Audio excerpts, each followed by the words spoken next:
Herkese merhaba, bienvenue sur Dizi Addiction, la chaîne des accros aux séries turques. Encore une nouvelle série qui vient de débuter. Je la mets direct sur ma liste de séries à voir de toute urgence, séries à voir avant de mourir.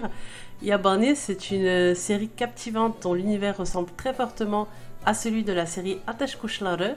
Et l'univers en question, c'est la vie des enfants des rues, livrés à eux-mêmes par opposition aux classes aisées. Évidemment, le scénario est différent. C'est parti pour une plongée dans le premier épisode de la série Yabani. La série suit le parcours de Yaman, personnage principal interprété par le jeune talentueux Halit Özgürsarı. Yaman, c'est un jeune homme très attachant dès la première séquence. Il ne sait pas d'où il vient, qui sont ses parents, mais la vie continue. Il gagne sa vie en collectant des bouts de papier et vit depuis des années dans la rue. Il a tellement une vie modeste et précaire que tout a de la valeur pour lui.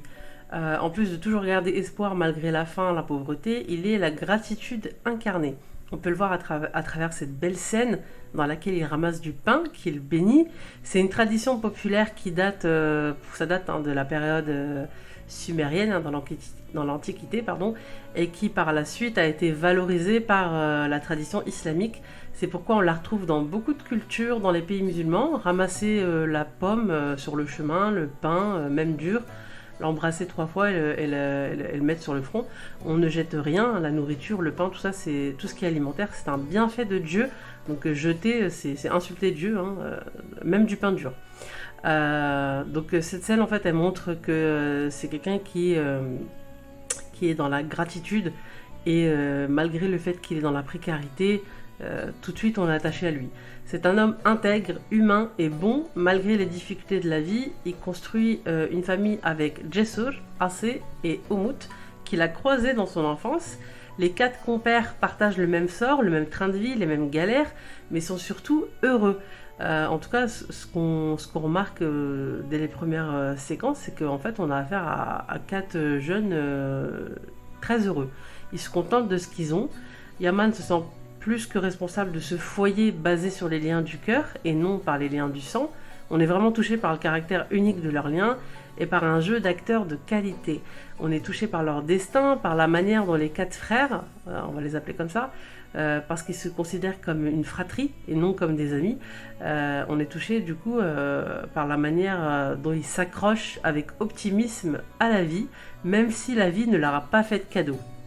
Leur seule préoccupation, c'est d'améliorer la situation du jeune Umut qui est paralysé. En effet, le groupe n'a qu'un rêve, c'est de le voir un jour marcher, courir, être libre de ses mouvements. Umut est adorable malgré son handicap. Chaque année, un médecin qui prétend faire des miracles va en Turquie pour s'occuper de quelques patients.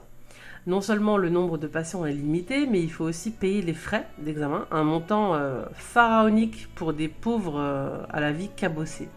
Yaman a raison de garder espoir, puisqu'un soir, alors qu'il travaille, il fait la rencontre fortuite de personnes issues de l'autre monde, la haute société, et c'est cette rencontre qui va tout faire basculer. En tout cas, ils vont du coup avoir l'argent pour voir ce fameux médecin, mais tout ne va pas se passer comme prévu. J'en dis pas plus. Avant de vous présenter la collision avec l'autre monde, je vais juste vous dire 2 mots sur Cesur, Ase et Umut. D'abord parce que ce sont les 3 personnes les plus importantes pour Yaman. Il sacrifierait sa vie pour eux et il pourrait même tuer pour les protéger. Mais surtout parce que en fait, tout l'enjeu de la série tourne autour de la famille, la conception, enfin la définition de la famille dont on hérite, les derniers restes de l'arbre généalogique, et celle qu'on construit à travers le temps, les épreuves, à la famille de cœur. Parce que oui, Yaman va retrouver des membres de sa famille, la génétique, notamment celle qu'il a mise au monde. Du coup, c'est un peu la promesse conflictuelle, c'est sa fratrie, celle avec qui il a grandi, il évolue dans la rue, et puis la recherche de ses racines. Cesur, c'est le gars qui met l'ambiance, il est entier. Quand il est en colère, il est explosif. Quand il est content, il laisse éclater sa joie. Il aime divertir, faire rire. Yaman, Ase et Umut sont vraiment tout pour ce vagabond très attachant. Ase, c'est une jeune fille rebelle, toujours méfiante au premier abord. La vie lui a appris à sortir les crocs pour se protéger avant une potentielle attaque. Elle s'est battue pour rester en vie, elle est courageuse et elle donnerait tout sans hésiter pour protéger ses 3 frères de cœur. Et enfin, Umut, qui est le cadet du groupe, qui a toujours le sourire, malgré qu'il ne marche pas, et qui est trop fier pour accepter la pitié des autres. C'est lui, c'est celui qui s'est le plus sacrifié pour protéger les siens, donc surtout physiquement, puisqu'il ne peut pas marcher. En fait, la meilleure analyse psychologique des personnages de Jessur, Asi et Umut, c'est vraiment Yaman qui a su la décrire à merveille à travers cette séquence qui pour moi, c'est la meilleure scène de l'épisode, du premier épisode. En plus de l'écriture, la tension émotionnelle qui se dégage de la performance d'Ali Tozgır est juste dingue. Je vous laisse découvrir pourquoi Umut a perdu l'usage de ses jambes et combien Yaman souffre de cette situation. Donc, la petite famille vit dans un habitat de fortune, un baraquement type bidonville, dans ce qu'on appelle un quartier Gecekondu, et ils sont heureux, même s'ils ne possèdent pas de literie, de télé, et qui se lavent à l'eau froide. Sauf qu'un soir, alors qu'ils travaillent, Yaman fait la rencontre de Rüya et Alaz, un jeune couple de la haute société qui rentre de soirée. Alaz, qui est né avec une cuillère en argent dans la bouche, transpire l'arrogance et l'hyperpuissance. Il se prend vraiment pour je sais pas qui. Il n'est pas dans son état normal. Il s'est drogué, alors que c'est lui le conducteur. Et Rüya, qui est plus mature que lui, elle est issue d'un monde bourgeois sur lequel elle n'est pas alignée, qui n'est pas adapté à ses valeurs et à sa personnalité. En tout cas, on voit un décalage entre elle et Alaz. Yaman, qui va sécuriser le couple jusqu'à leur retour dans leur quartier doré, va développer des sentiments pour Rüya et il apprendra plus tard qu'Alaz est son frère, son vrai frère. Il se retrouvera dans un bourbier qui mêle risque d'incarcération, retrouvailles avec sa mère biologique, recherche de la vérité, lui qui a été kidnappé dans son enfance, et du coup ce dilemme identitaire, Umut, Asi et Jessur, la famille qu'il a bâtie et la famille qui l'a élevé les premières années de sa vie. Du coup, il devra affronter ce dilemme pour se reconstruire. Yaman s'appelle en réalité Ali. La question c'est, qui est-il du coup ? Comme je vous le disais, la série propose de questionner la définition de la famille en suivant les aventures de Yaman dans sa quête identitaire et du coup son nouveau rôle de fils et petit-fils d'une famille fortunée et ses liens avec le seul monde qu'ils connaissent en fait, le monde de la rue. Il y a une scène dans le premier épisode de la série, on parle toujours de cet épisode-là, où Jessur, Umut, Asi et Yaman chantent. En fait, le cœur de la thématique de la série se trouve dans la célèbre chanson de Sara Cezmeli Mehmet Ağa de Barış Manço, icône et vedette de la chanson turque qu'il est inutile de présenter aux fans de rock anatolien. Cette chanson n'a pas été choisie par hasard. En fait, le chanteur Barış Manço, lors de son voyage à Chypre en 1971, avait entendu parler d'une histoire qui l'a intrigué, l'histoire d'un homme, Mehmet Ağa, qui était connu pour son extrême générosité, son immense sens du service, bref, son altruisme, en gros, Mère Teresa au masculin. C'était un riche propriétaire foncier qui vivait dans les années 1800, connu par tous les locaux, les commerçants. Chaque mois, il se rendait en ville et il payait tous les achats à crédit effectués par les pauvres, les nécessiteux. Il passait dans une boutique et puis il réglait les dettes des pauvres en fait.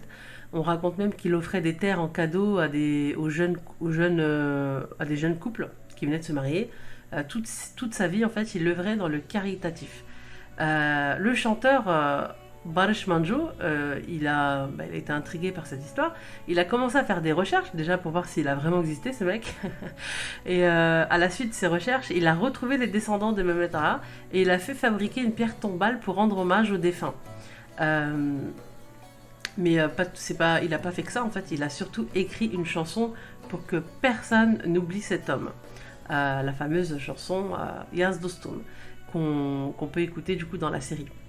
Même si l'amour d'une mère n'a pas de prix, est-ce que Yaman va retrouver l'amour et les vraies valeurs, les valeurs humanistes dans la famille qu'il devra réintégrer puisque du coup c'est les liens du sang? Telle est la question. Juste petite info, la scénariste de la série Ateş Kuşları n'est pas très contente. En fait, dès la publication des bandes annonces, elle avait posté sur les réseaux sociaux un message sur fond d'ironie sur la série Yabani, dénonçant du coup la forte ressemblance de Yabani avec son scénario. Hein. Ateş Kuşları, je vous le rappelle, parle d'un groupe, ça traite le thème, c'est un groupe de sans-abri, les déracinés qui ont grandi ensemble. Et dans ce groupe, il y a un personnage, la fille, qui a été abandonnée, enlevée, et qui va découvrir que son destin, en fait, c'était pas censé être celui d'une fille pauvre, bien au contraire. Du coup, je comprends vraiment Aïcha Ferda Yilmaz, mais je pense qu'elle aurait dû attendre de regarder. Je pense qu'elle a réagi spontanément, mais elle aurait dû attendre de regarder la série entièrement en plus, avant de juger. C'est pas parce que l'univers est le même que le scénario sera aussi similaire. Aucun scénariste, pour ma part, n'a le monopole d'un univers. Un scénario, c'est d'abord une idée, la construction d'un univers, des personnages, la trame narrative, des intrigues. Je comprends son désarroi, mais je pense qu'elle a vraiment pas à craindre qu'Ateş Kuşları perdre en audience à cause de Yabani. Le principe d'une série feuilletonnante, c'est que chaque épisode soit différent. J'ai un problème, vous avez dû le noter, avec le réchauffé déjà vu puissance 10 000, mais il n'y a pas 50 séries turques sur les enfants des rues. Il faut rester réaliste et pragmatique. Pour ma part, je mets Yabani dans ma Dizzy Watchlist sans la moindre hésitation. Merci d'avoir visionné cette vidéo. N'hésitez pas à me dire si vous regardez la série ou pas et pourquoi. Prenez soin de vous et à très bientôt pour une nouvelle vidéo.